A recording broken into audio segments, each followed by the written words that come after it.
Welcome to Keto and Crime. And today I have a very special guest, though she's a longtime friend of the channel. You've seen her on here many times. Roberta Glass from the Roberta Glass True Crime Report, live from New York City. How are you, Roberta? Thanks so much for having me. It's always a pleasure to be on your show. It's always a pleasure to have you. You're always like one of my favorite friends to have on because you're always so knowledgeable and you know your stuff and you're all facts based, and that's why we like you over here. Thank you. All right, well, let's talk a little bit about our friend, Jean-François Gariepy.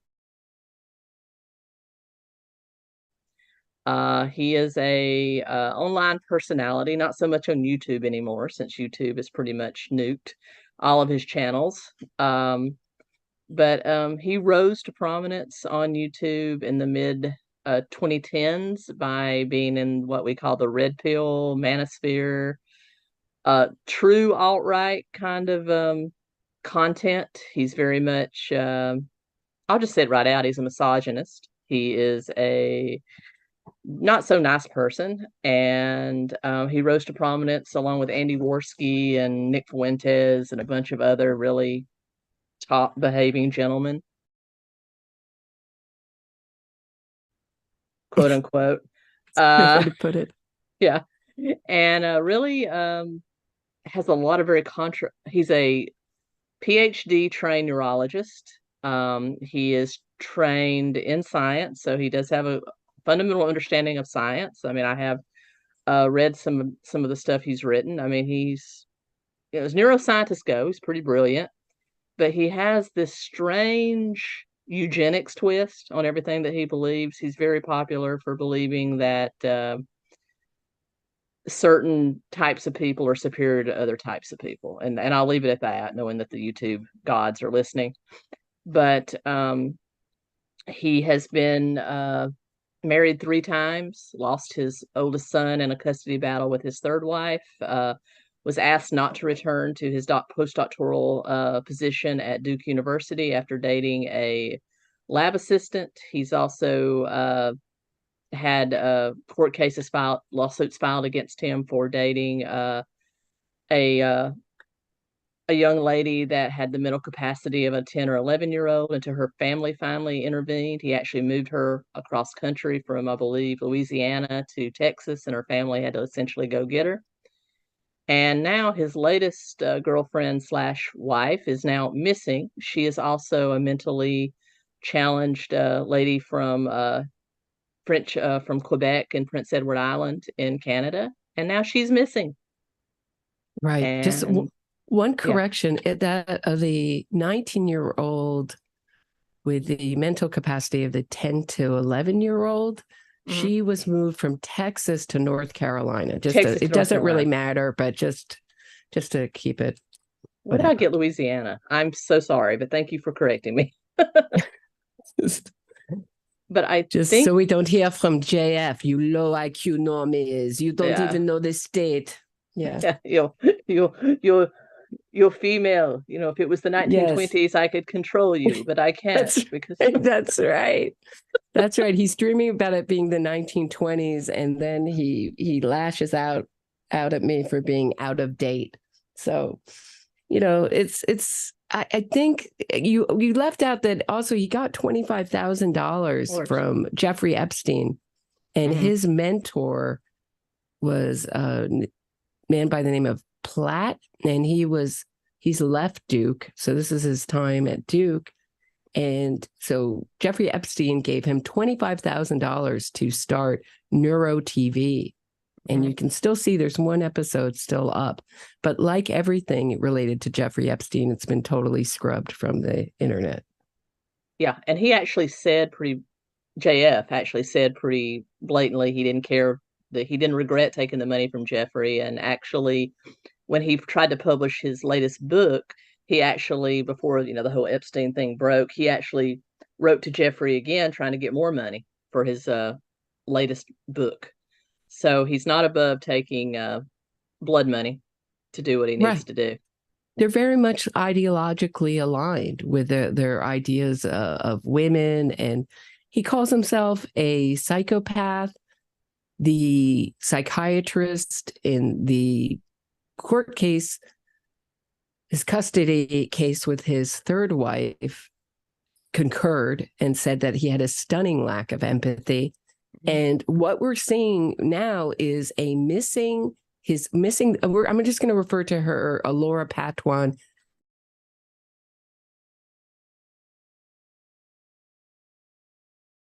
as his wife, because that's the way he refers to her. They are not legally married, but it's just a little easier to refer to her as his wife, just as a shorthand. But she is the mother of at least one child.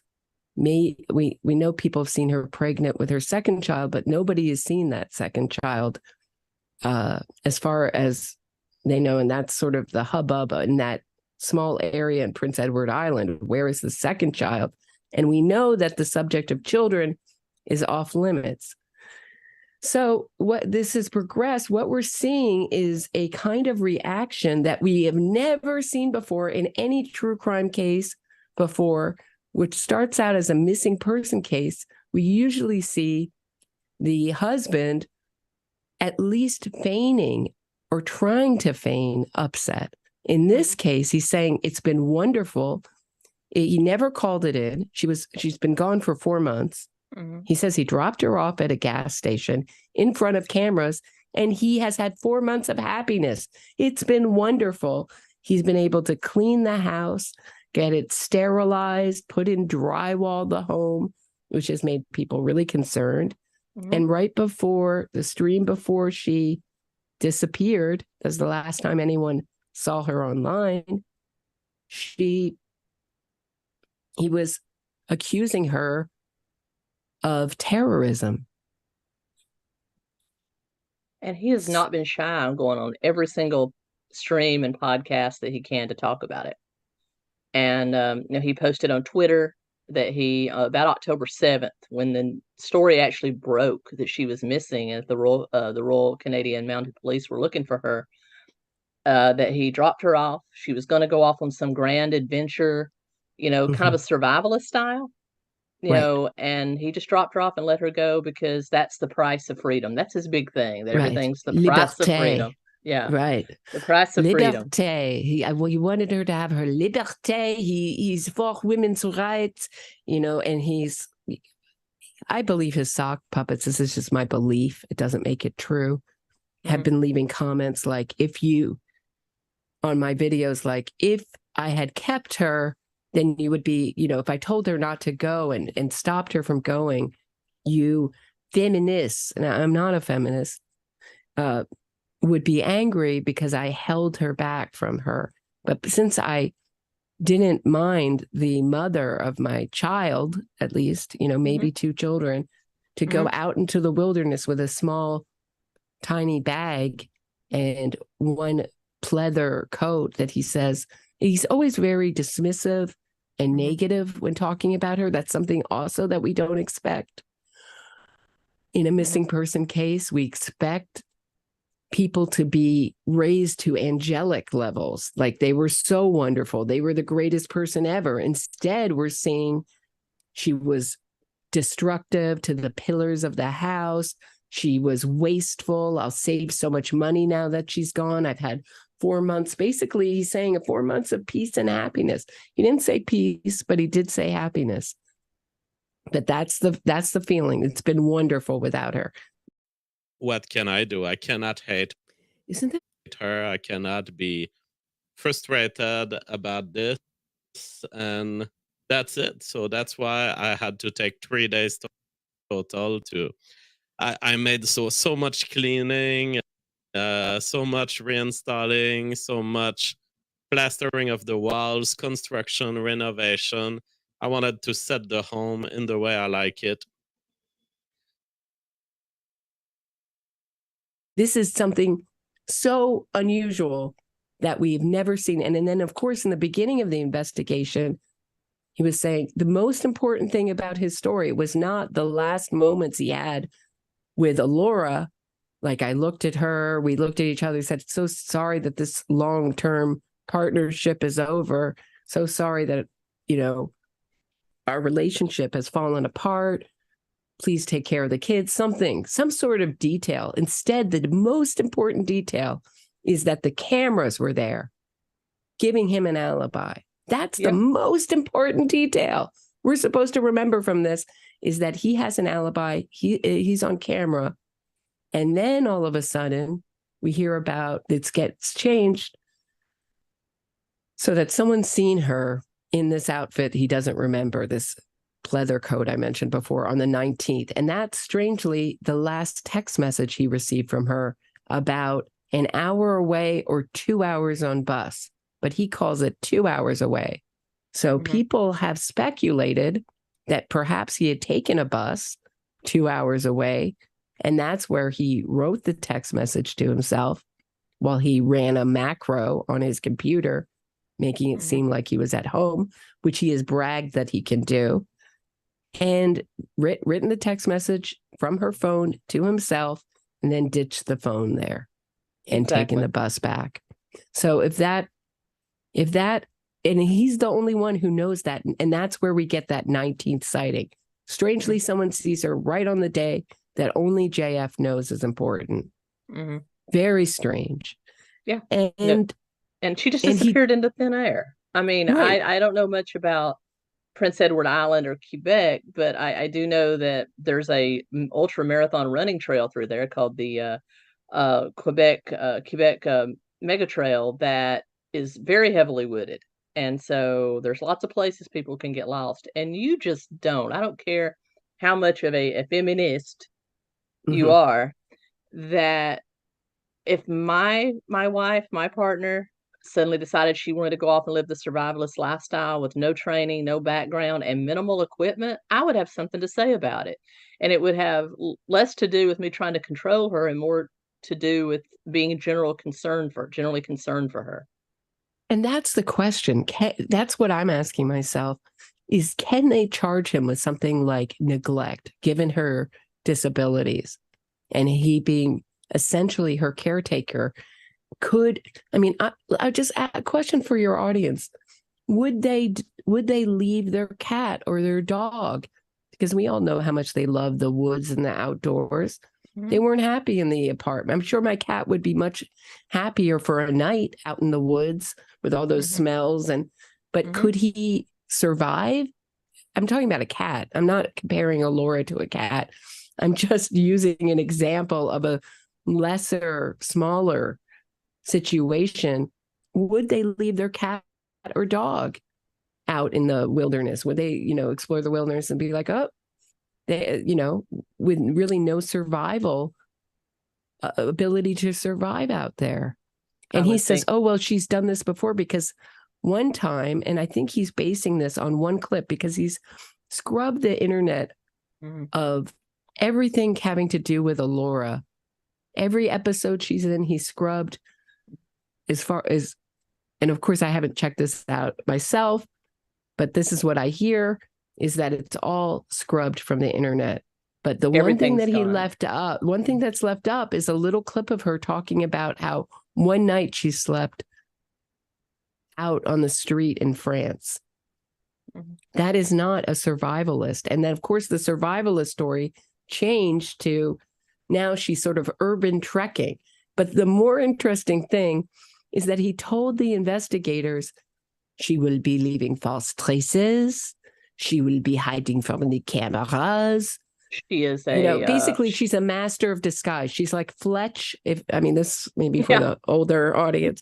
She's like 𝗙𝗪, a female Fletch, female double, and he uses the word 007. And so many times people were like, what is this with this 007? She is a fugitive that has never committed any crimes. That's exactly what he said. And he's throwing crime into the thing when she's just a missing person. His brain is going to crime, which is interesting. Does that make him guilty? No, these are all just sort of interesting factoids in the totality of the story of what we're looking at. Having followed true crime cases for years, like you and I have, that one of the hallmarks of a guilty person is adding more and more detail to a story as time goes on. And he's definitely doing that. and changing it. It's changed from she's survivalist. She's buying all this camping gear. And then he's asked about the camping gear. And he says, well, she bought one thing to sit on around the fire and one thing to light a fire. If I heard correctly and if I'm remembering correctly, that is not a ton of camping gear. The way he made it seem is like she had a backpack and she was like fully ready to go full survivalism, which is a better story. Yeah. But the problem is that now he wants to make that 19th sighting stick, because I don't believe anyone saw her after the 17th alive. And he wants to make that, he's playing with the time. This is what I think, playing with the time and making it harder for investigators and discouraging them from investigating. And another hallmark that we see so often in these kind of missing person investigations that turn into criminal investigations and then criminal cases is that he's aligning himself with the police and saying at first they're wonderful, they're doing a great job, when he should be totally dissatisfied. Totally dissatisfied. He should be saying, they haven't found her. They are doing a crap job. Instead, he's praising them, saying they know he hasn't committed a crime. They're not looking at him as a suspect. Well, this non-suspect has been coming in for interrogation after interrogation and then a lie detector test, which is knowing he's a psychopath. The lore around it is that psychopaths can sometimes pass. Is that true? I don't know. I would imagine it is, because it's all based off heart rate and accelerated breathing and respiration, that sort of thing. If you're like calm, cool, like a American Psycho kind of person, even though I know he's Canadian Psycho, then I'm sure you can beat that. Oh yeah. A lot more than an average person could. It's not gonna, I don't think, it's only gonna confirm their suspicions if he fails. And if he passes, I do not think there's a better suspect in Alora's disappearance than JF. Not just because of the statistics, which is so often when women go missing, that their husbands or boyfriends are the ones responsible for making them disappear. But, excuse me, hold on. Sorry, I had to cough. But I kind of lost my train of thought. But what were we talking about? Oh, so often it is the husband. But I don't think there's a better suspect than JF in this. Yeah. So I don't think that will eliminate him. That's what I'm saying.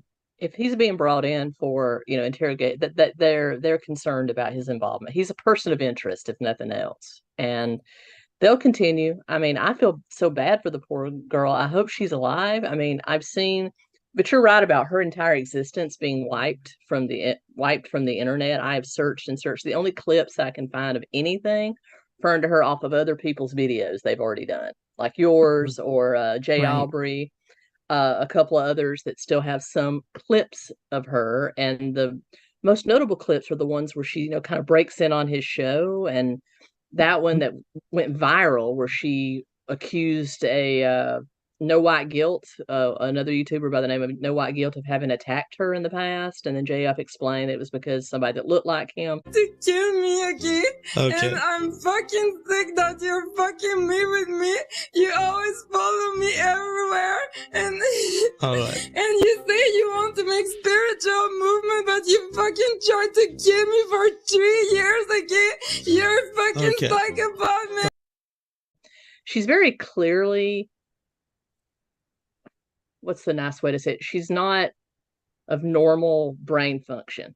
I would suspect but she's autistic or something. There's something there. Right, but she's incredibly charismatic. Yeah, she is. And more interesting to watch than JF. Apparently, when she had her own channel, she got like 5,000 subscribers immediately. And I just played a clip of her. She had a toy turtle, and she's just playing this singing, dancing toy turtle and kind of dancing with it. And you can't look away from it. Yeah. So I think if he had had her as a co-host, she might have softened his show a bit and lightened his show a bit.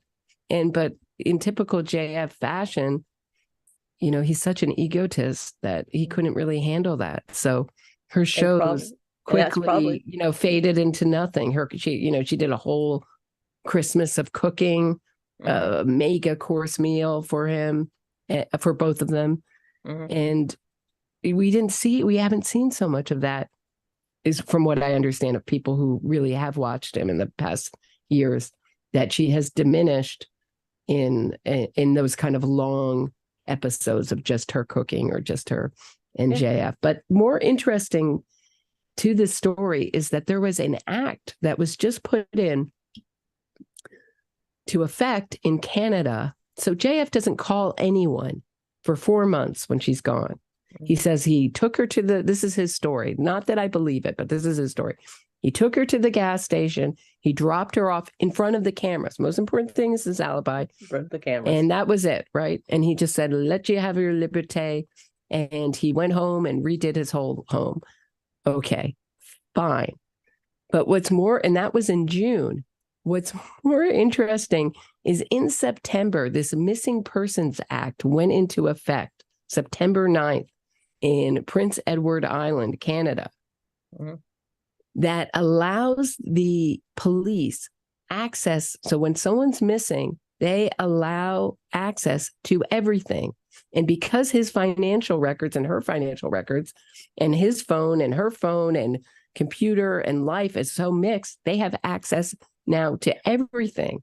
So we heard from JF on his show talking about being interrogated, saying, I can't believe that they're asking me about this $400 cheese purchase and laughing at it.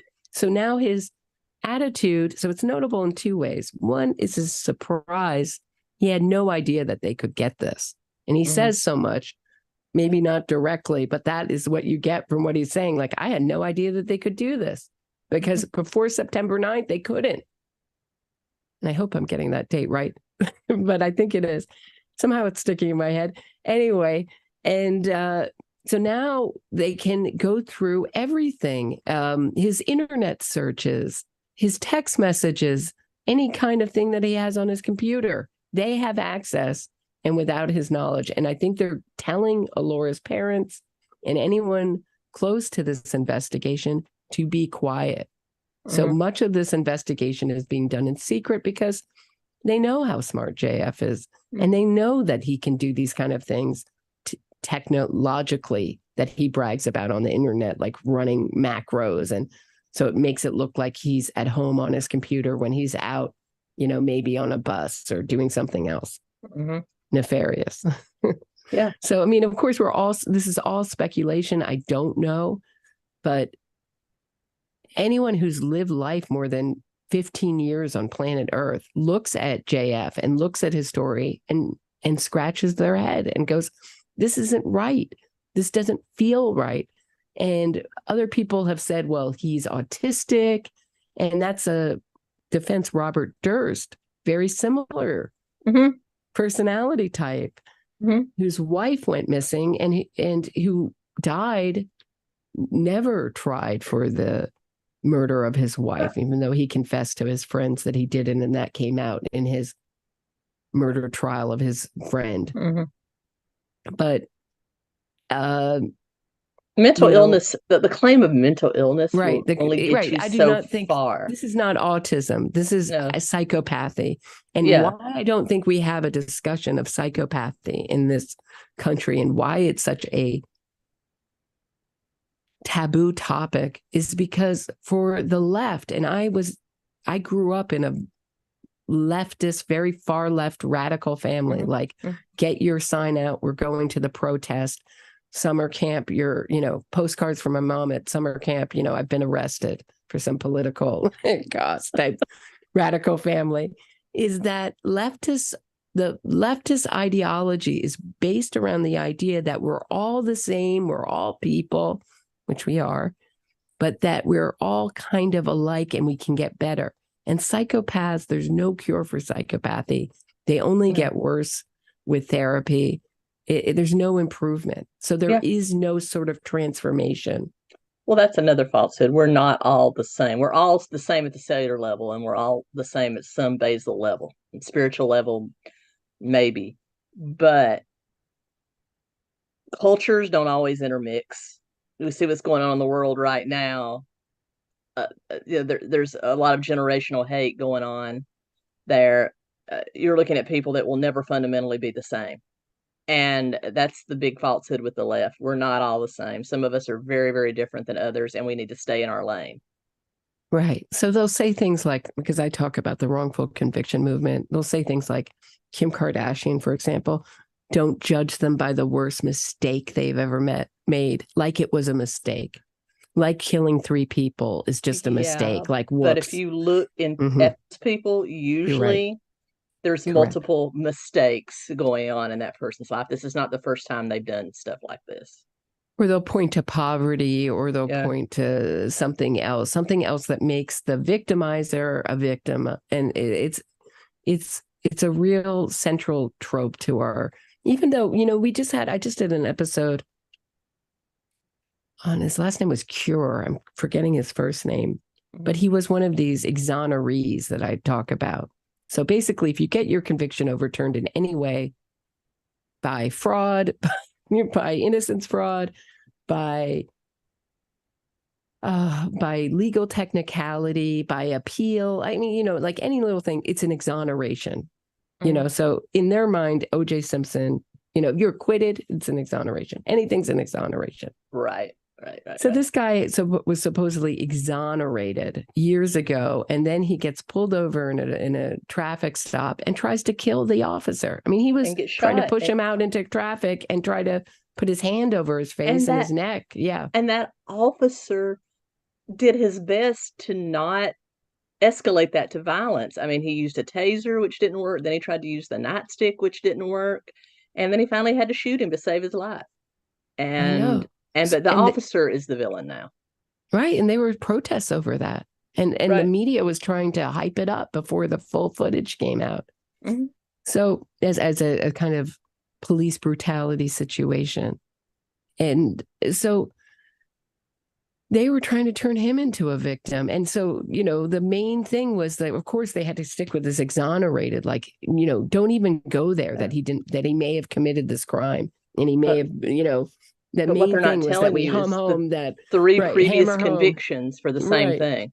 Right. Hammer home that this was a wrongful conviction, even when he had a mile-long conviction record, or criminal record is a better way to put it. Some people are criminally inclined and some people aren't. And it has nothing to do with race or culture. Some people are just more criminally inclined than others, and that's in their blood, and they're going to do it.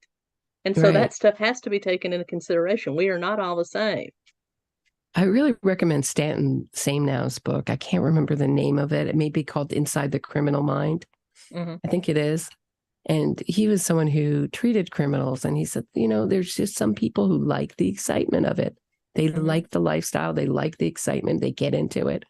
But it's never like they're Aladdin and they need a loaf of bread type situation, you know? Never. As our good friend Sean over at Actual Justice Warrior says, they're not all for Aladdin. Right. And I'm sure poverty can play a role in some crimes, but not most crimes. I mean, you're not raiding an Apple store and stealing a bunch of Apple Watches because a bunch of iPhones and Apple Watches because you're starving. You're raiding them because you like the excitement. You want to sell them for profit. Yeah, absolutely. So sometimes I'm not the best storyteller. I hope I got the JF story. You did. Is that it in a nut? I mean, that's it in a nut. And I'm not here to say that the man murdered her and buried her in the backyard or under his bedroom, which it's not out of the realm of possibility. But I'm not saying that. But what I am saying that he is responsible for her being missing. Either A, he did do away with her. B, he did not act as a caretaker, as you said, and a husband and stop her from doing something very foolish and very dangerous. Or C, he put it in her head that she needed to go, and allowed her to execute it on herself. It's in one of those three capacities that he's responsible. And I would think with how the laws are in Canada, that he could probably be charged on something. I mean, they're not done with him. That's what I think, because he came on a show and he said, oh, if I have to do 2 years for making a bad joke. So it seemed like he was resigned, like I may have to do some time. So he may have been, it may have already been suggested to him that it wasn't just letting her out in the wild. He facilitated it. If he really, and I'm not so sure, I don't know if he drives or not. You know, I don't know any details of his life. If he really did take her in a car, drove her there, not only did he not stop her, he facilitated that. And that that's a different, that certainly is a different, I would love to talk to a lawyer in that area of the world about the laws in Canada. And I know this is sort of an tricky, interesting situation, but one of the things, they just had a very famous missing person case, a woman named Summer Kneebone, who went missing and was tragically found murdered. Now, she was not white, so Aboriginal, I believe, and maybe First and Nations, so that that brought up some issues. Had she been white, would the police found her? And this was, I believe, the real motivation for the act had been, the Missing Person Act had been passed, but to be put into law and effect on, it was passed, I believe, in the 2021, put into effect now because of all the criticism. So this comes at very bad timing for JF. The Missing Person Act goes into effect, and a very high profile for this small area. Missing person, and then not murder, much and they don't happens want to on Prince repeat Edward that. Island. Not much happens in Prince Edward Island. So no, I tell you, I know people who vacation there or vacation near there, and they just like laugh and bring up what's on the nightly news. Like so and so had their lawnmowers stolen, you know, like things like that. It's a beautiful, like very much like Bar Harbor, Maine, or one of the Maine islands, very much like that. Yeah, it's like Nantucket. I mean, it's gorgeous. A beautiful place. Yeah. It's a high income area too. Yeah. So it's just, you do not expect this kind of crime or this kind of thing in that area. And for JF's need to normalize her behavior, it's one thing to say she left me before, or she had a history of hanging out and going to music concerts. That is very different than going out with, as far as I have heard, because I think we would hear from JF if she used her credit card or bank card or cell phone. And he said her cell phone went dead on the 19th. If she could live without money or her cell phone or anyone seeing her, and she's 5'10" and very memorable. Unfortunately for him, she is very charismatic. By that, I mean, you look at her, she's interesting, memorable. No one has seen her. And he says she's very social and that she would be with people, and no one's talking. Yeah, it's strange. It's just so strange. And I hope they find her alive and well. I do. I hope what he's saying is absolutely correct, and she got sick of him and just walked away. I hope that's what happened. But Me too, but I don't think so. I don't foresee her leaving her child/children. I don't foresee that. And going out with nothing. I mean, no one does that. I mean, and he already says he's found someone to replace her. So his attitude towards women is very, he hates them. And he's always, and the way he talks about Alora is like, he wants us to know that he hated her, that she was awful. He said that she's free now, and he's done everybody a favor by getting rid of her. He was complaining 2 nights ago that she opened the windows to air out the bathroom after having a hot shower in the winter, and it made the whole house cold. And now that she's gone, he'll save $2,000, and that she was not only destructive to his house, but she was destructive to the world. meaning she was a bad citizen. So she's a bad wife, bad citizen. We do not expect this kind of demonization in a missing person case by the loved one of, to say loved one, there's no love in his life. It's even when he's talking about getting a new woman, he wants to get a new woman to inseminate. It's like clinical and cold. And because for him, having a pregnant woman, the fetish, I believe it's like almost a sexual fetish. I hope I'm edit this it's out. a thing. I don't know the name of it, right. but it is a thing.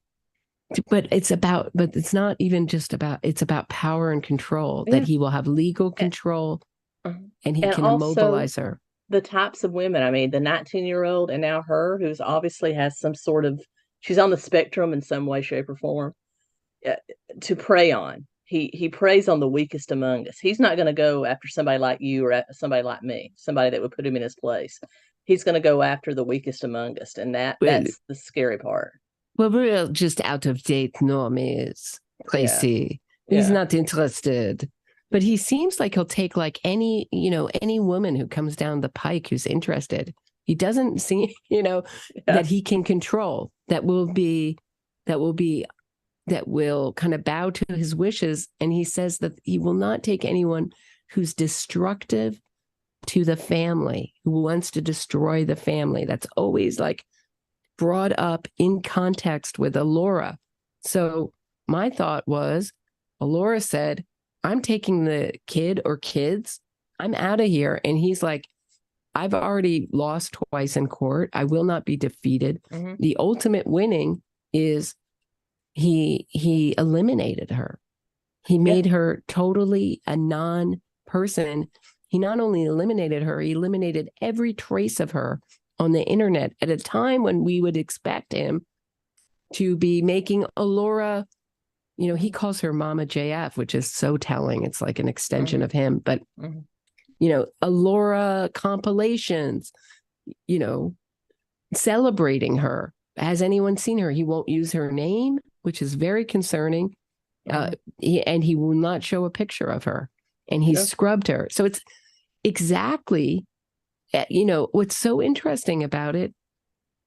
It's like a psychopath showing you like who they truly are. Yeah. And when he criticized my show and took a clip of it and tried to straw man my argument, because he came on one time and he was like, had big bags under his eyes and was very pale. And I said, wow, I noticed how pale he was even before he started talking. And of course, his point was like, oh, it's so stupid to say that because you can notice someone's pale before they even start talking. But what I meant by that, and he uses a similar turn of phrase later to describe something I'm doing. But what I meant is that that's the first thing I'm gonna like. His appearance was so striking to me that he looked bad, but that's what he was upset about. And there is a legal term for this called an adoptive admission. And it came up when I was interviewing DA John Lewin, who prosecuted Robert Durst.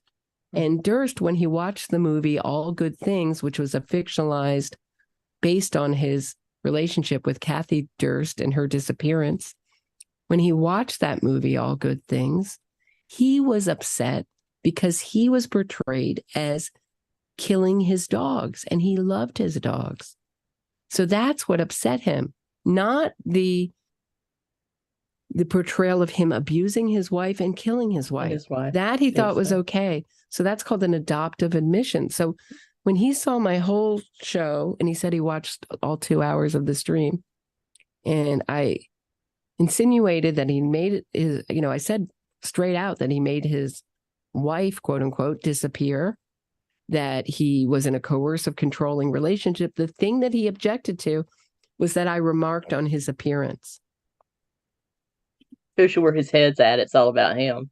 Definitely all narcissist. About him, but he's not bothered. But that I called him a psychopath, or that I said that, he was into controlling women and controlling them by making them, give birth after birth and controlling all everything around that birth. And what was interesting about his custody court papers was they said not only does he have a stunning lack of empathy, but he shows no interest in his child. Here he is fighting to get his child some custody, and he was denied total custody to control of his to child. control his ex. He wanted Right. it as a pawn to control his ex. That's all it Right. was. Right. When he knew he was going to lose, he's never inquired. I would bet he never inquired about that child, even for the child's own sake, to have some relationship with his father. Instead, no interest. And the woman had to give birth under an assumed name with armed guards in a different hospital because he was threatening to kidnap the child. He was deemed so dangerous by everyone who came into contact with him.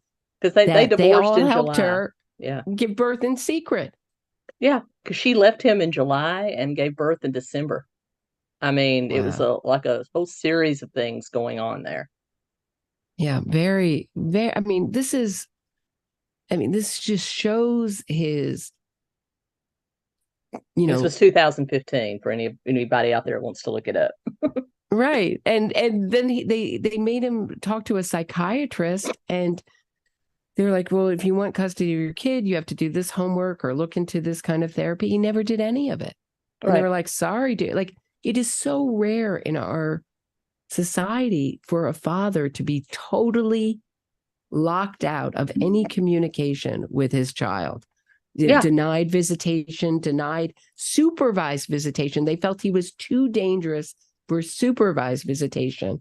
And all this time that he's threatening to kidnap the kid, he's calling his ex-wife the abductor, doing the 𝗟𝗏 stuff, deny attack, reverse victim offender stuff with her, calling her the abductor when he's telling people that I don't care if there are cameras here, I'll abduct the child in full with cameras recording, in full view of the cameras with them recording. Oh, he eats it up. That's the reason he gets mad about things that he, such as you calling him pale, instead of getting mad about all the other accusations flying around towards it. Like you said, he's an admission of sorts. Right. And he loves this. He's eating this up. He's getting clicks. He's getting views. He's getting fame from this. I mean, he's just that kind of psychopath, I think. Right. And I think we will hear, I think he's already starting to watch the innocence fraud documentaries, like the unsolved murder of Beverly Lynn Smith. He says he's very into it. So he's getting sucked in, and he's taking notes on how a good innocence fraud campaign is conducted. And should he get convicted, he will be the first person to just like Keith Raniere did of 𝗙𝗵𝗀. I covered his trial from the courtroom in the early hearings, 𝗙𝗵𝗀 hearings. He will go right to this movement the same way Keith Raniere did. He had Marty Tankleff as a lawyer, Jennifer Bonjean, all these Innocence Project lawyers. The Marty Central Tankleff. Part 5. If you think that people that obviously did it can't get later on exonerated by this, Central Part 5, look at all the hubbub with Julius Jones, even though he ended up staying in life in prison, thank goodness. They don't care who they defend. If it brings a focus on what they're doing, they'll defend him, and he'll definitely use that. Right. I mean, I'm watching the Charlie Adelson trial right now, and pretty much everybody in the chat, there's a few people who are like on the defense side, but generally 99.9% of the people watching that trial care about seeing Charlie Adelson convicted and care about justice for the victim, Dan Markel. But what is so sinister about the Innocence Project is that they come in 14 years after all the appeals have been denied, and when the horror of the case has been really dissipated. So then they turn it around in typical fashion and make the victimizer, like Julius Jones or the Central Park 5, the real victim, and the victimizer, the system. And they'll always attach it to a social cause. So like, how did this happen? Racism. Oh, race, just fill it in. Anti-Americanism, racism, whatever you want, depending on the case. Well, So what's for his him, it'll be slant? interesting to, I don't know. He's a white man. What's his Right. slant? That's what it will be. Anti-white sentiment. I bet you. It's just nonsense. And he's on a stream all the time talking about, basically, talking about the Israel-Palestine conflict in a very insensitive, disgusting way. Yeah. That's all I can say from my view. Yeah, well, there's a lot of rampant anti-Semitism right now, which just disgusts me. But yeah, it's really, I've never seen this kind of anti-Semitism or misogyny ever in our country before. It's reached levels that I just can't believe. Yeah. And this is two conservatives talking about it here. Right, we're like, it's crazy. Normally we're the ones, you're just, no, it's happening. Right, because I just didn't find it helpful. Like, I just didn't find feminism helpful to look through everything from a lens like you're oppressed, it's because you're a woman or whatever, But this is like, I'm just watching like 7,000 Karen videos, and from Karens to from just pure hatred of women to JF of all colors. Right. I mean, it's not just white women, although we get the brunt of the Karen thing. Mm-hmm. Oh yeah. I see it against all women of all colors, just being women. I mean, we are more emotional creatures, and we do tend to get a little more emotional about things, but that's just how we are. It's not malicious, and it's not something that we need to be discriminated against for. You know what I'm saying? It's right. And I understand the women who are like, I just want to get married and raise kids. I mean, I understand that. Yeah. It seems like the world is getting like harsher and harsher. You know what I mean? Like the tone of the dialogue around things. I can understand wanting for like a simpler, gentler time. Yeah.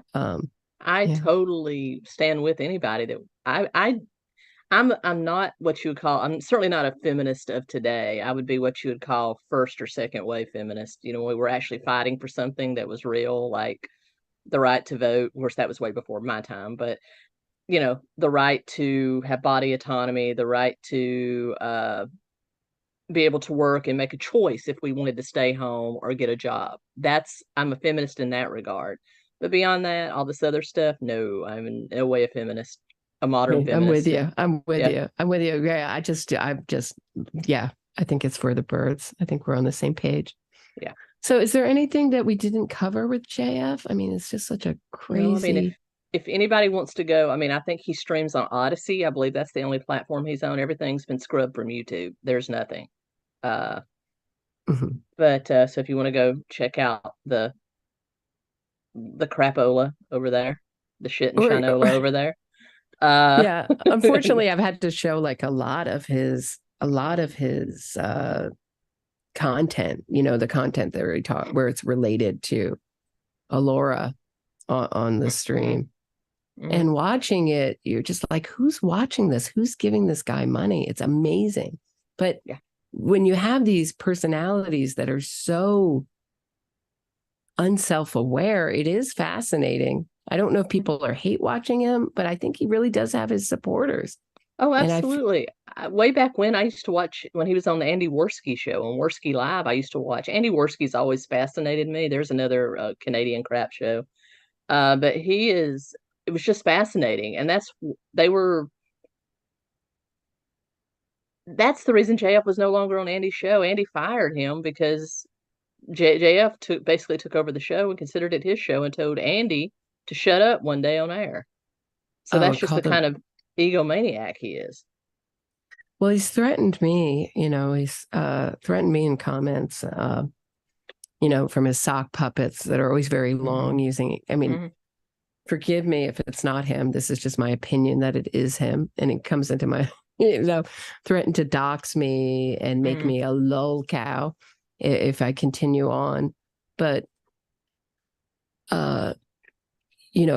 I'd really like to see some discussion, some serious discussion around the topic of Alora's disappearance. That's not sort of like, oh, it's hysterical because he's so awful that this has happened. You have to remember she has people who she's a human being and love her. And he really got his clutches on her very early on, there's The same as communication he did with the on her 19-year-old. Twitter. That was that they- absolute separation from everybody that loved her. And I'm sure he did the same with Laura. Yeah, absolutely. Absolutely. And she even says this in one stream. She says, you know, I used to have a life and friends, and she was training to be an auto mechanic in this program, which someone pointed out to me that where she did the graffiti is very close to where that auto mechanic, you know, she was learning to be someone who fixes car, you know, auto mechanic. She got in trouble for doing pro JF graffiti. So obviously her, the police footage that was shown on TV. So obviously her, but she just got obsessed with the wrong guy. Right. She said she had a life, but they were in contact from when she was about 17 years on Twitter. So had she had gotten obsessed with someone with a better moral compass, it's anyone's guess how she would have turned out. You know, we would like to think maybe, you know, not under his terrible influence couldn't have been good. And also just the day-to-day dealing with a control freak and coercive control is no treat. And she did leave him before. Yeah. And unfortunately, you just wish you could go back in time and stop her from returning back to him. Absolutely. You know, this is one of these situations where you kind of wish it was a 𝗓𝗏𝗁 burning bed kind of situation, where it was the opposite, because sure.